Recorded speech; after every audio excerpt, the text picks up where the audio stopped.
चीजें मजबूत होनी चाहिए, आसन वासन और जीवन का अपने ऊपर शासन, अपने ऊपर भी शासन होना चाहिए। दूसरा उपाय बोले, दूसरी बात ये है कथा सुनते समय कोई जात पात का भेदभाव नहीं होना चाहिए, क्योंकि भगवान कभी जात पात पर नहीं जाते हैं। अगर भगवान जाति पर जाते तो महाराज सबरी कोई हाई भाई घरों से नहीं थी, है भिलनी कोई ऊंचे घरों से नहीं थी, लेकिन भगवान क्यों कुटिया में पहुंच गए।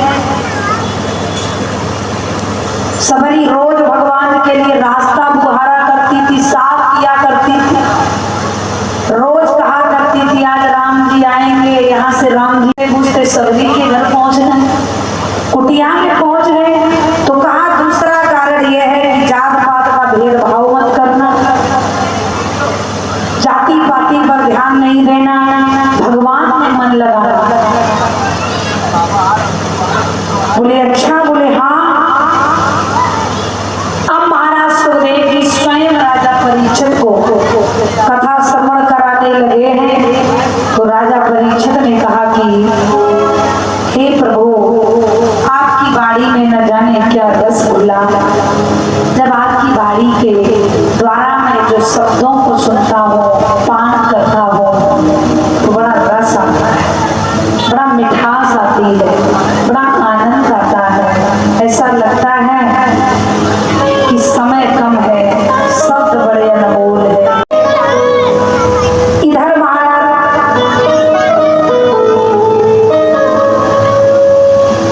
बड़ा पावन चरित्र आ रहा है, इसके बाद पावन कथा आ रही है।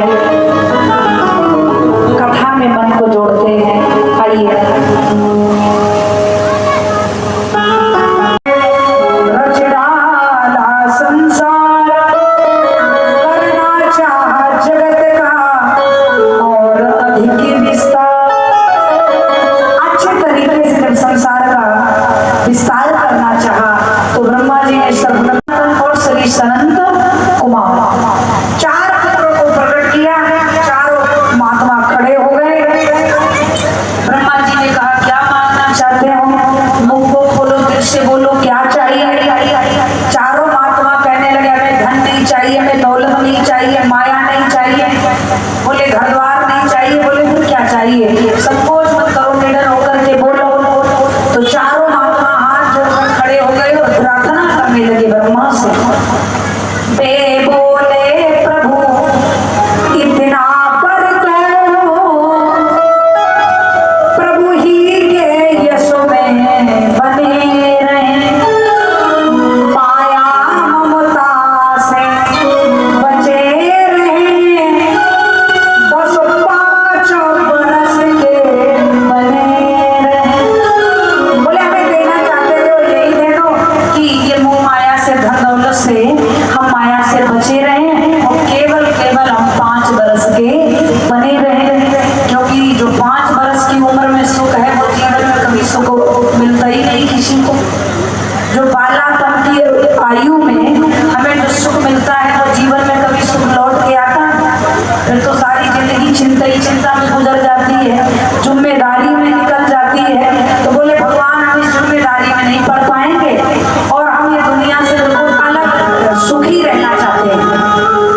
और सुख तो केवल बाल अवस्था में है, क्योंकि ना धन की चिंता है, ना कपड़ों की चिंता, खुद भी आई थी मम्मी जी धुल के पहनाती। अगर 5 वर्ष का बच्चा तो एक दिन रोटी ना खाए तो माता दुखी हो जाती है, डॉक्टर के पास ले जाती है। तो बोले इसीलिए प्रभु हम बड़ा सुखी जीवन जीना चाहते, हमें देना चाहते, यही दे दो।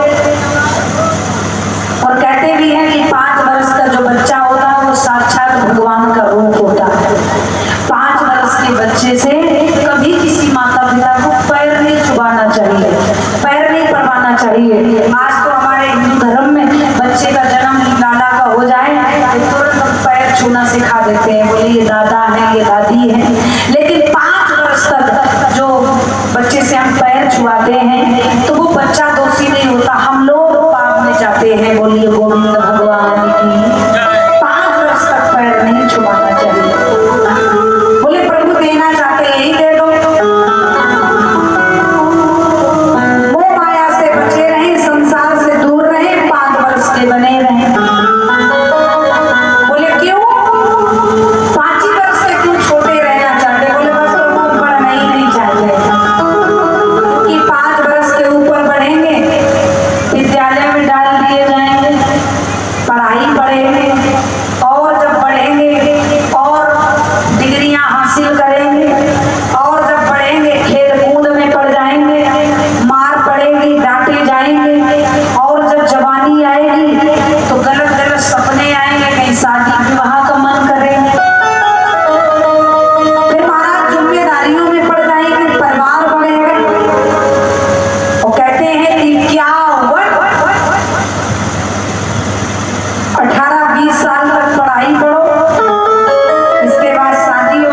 के घाट पर छोड़ दिया।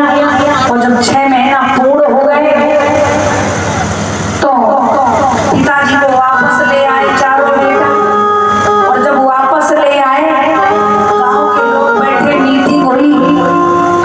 पिताजी 6 महीने बाद गंगा जी के घाट से आए हैं। तो बेटों ने पूछा पिताजी, बोले हाँ। बोले आप 6 महीने गंगा जी पर रुके हो, कुछ जीवन में क्या सीख आए हो? बोले हाँ। गांव वालों ने कहा क्या आपने सीखा है? बोले हमने वो सीखा है जो कभी तुम नहीं सीख पाओगे। बोले क्या सीखा? बोले अगर गंगा जी के घाट पर लकड़ी का धंधा किया जाए तो बहुत अच्छे से चले। बोले क्यों? बोले किसी में 10 किलो लकड़ी कम पड़ जाती है, किसी में 20 किलो कम पड़ जाती है, किसी में बढ़ भी जाती है, तो उठा के ले आओ, दूसरे दिन बेच दो। कितना अच्छा इनकम होगी, बहुत अच्छा धन मिलेगा। गांव के लोग बोले धन्य महाराज, तुम्हें 6 महीना भी छोड़ दिया लेकिन तुम्हें एक दिन का भी असर नहीं आया। दुनिया में लाखों का मेला लगा, हंस जब जब उड़ा तो अकेला उड़ा। क्या आपने वहां नहीं देखा? कितना भी धन कमाओ, राजा हो महाराजा हो, फकीर हो कबीर हो, कितना धनवान हो, चाहे कितना राजा हो रंग हो, लेकिन वहां तो हाल सभी का वही होता। जो जैसा करता वैसे ही जाता। वहां आप रह करके जब नहीं सीख पाए तो महाराज तुम्हें कहाँ संभाला जा सकता? भला हम लोग क्या संभाल सकते, क्या समझा सकते? गंगा जी के घाट पर जब व्यक्ति मुर्दा लेके लहस लेकर जाता है तो अच्छे अच्छे व्यक्ति सुधर जाते हैं कि देखो यहाँ पर ये हाल हो रहा है, हमारा भी यही होना, तुम्हारा भी यही होना। लेकिन तुम 6 महीना रुके लेकिन कुछ नहीं, लकड़ी का धंधा सीख पाए। बोले ना मानो तो आप भी चलो मेरे साथ, तुमको भी करवा देंगे, दूसरा धंधा अच्छा चलेगा। महाराज सब हंसने लगे। तो इसीलिए कहते हैं जिसका जैसा स्वभाव है वो बदलना थोड़ी सकता।